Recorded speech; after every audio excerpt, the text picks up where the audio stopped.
أهلا وسهلا قناتي، أنا أمان.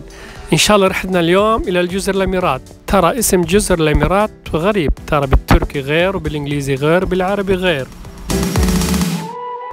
بالتركي أدلار يعني الجزر، وبالعربي جزر الأميرات، وبالإنجليزي ترى جزر الأمراء برنس آيلاندز.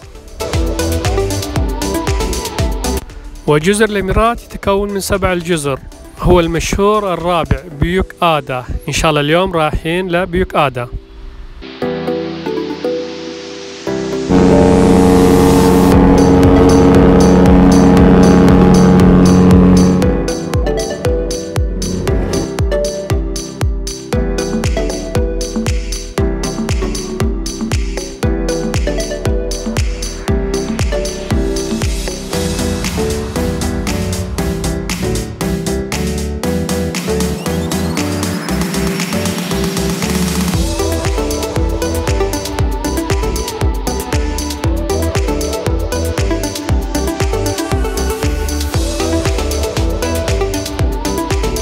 واستخدمناه لوصول الجزيرة سفينة بلدية شهير هطلري.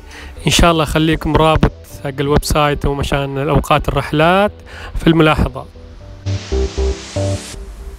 وسعر التذكرة الشخص 10 ليرة، والطريق حوالي ساعة و40 دقيقة.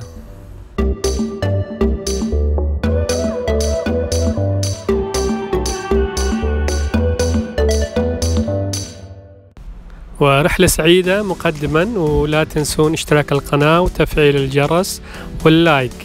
شكرا لكم من الآن.